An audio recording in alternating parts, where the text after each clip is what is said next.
that Point I of have order, given Mr. you. Chairman. It's not a valid point of order. The chair You can't has just already repress it, Mr. Chairman, because you don't. On that ruling. Point of order, Mr. Chairman. Mr. Chairman, I appeal the ruling of the chair that you have just made. Point of order. Yes, it is, Mr. Chairman. Mr. Chairman, this witness is asserting attorney-client privilege, and he has been advised not to answer the question. The gentlewoman will suspend.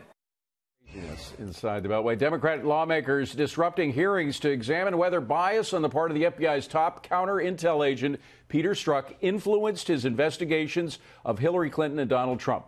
Here now to react is Brad Blakeman, former George W. Bush senior staffer. Brad, I'd never seen anything like it. What happened?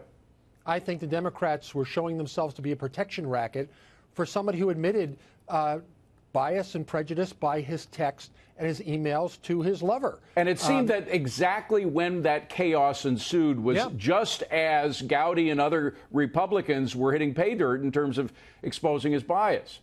There's no doubt about it. And I think the next allegation by Democrats in their desperation will be that somehow it was Republicans who planted these messages on his text and emails. This shows, without question, the American people aren't stupid. Use your common sense.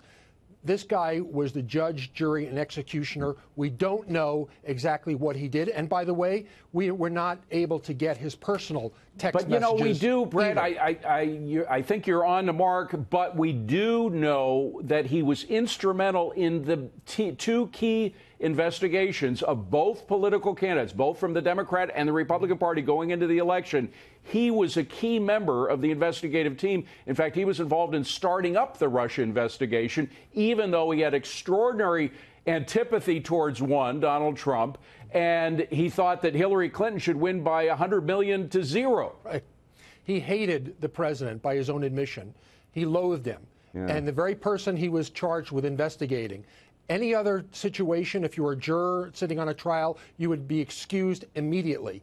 He should have been fired immediately, if not prosecuted. And here's why I think a lot of average folks out there, not necessarily folks inside the Beltway, are upset by this. And Kimberly Strassel from the Wall Street Journal pointed out in a tweet, she said, on the question of Strzok's bias and whether we should believe he didn't act on it, the question every American should ask is this: how would you feel if he expressed such disgust towards you and was also investigating you?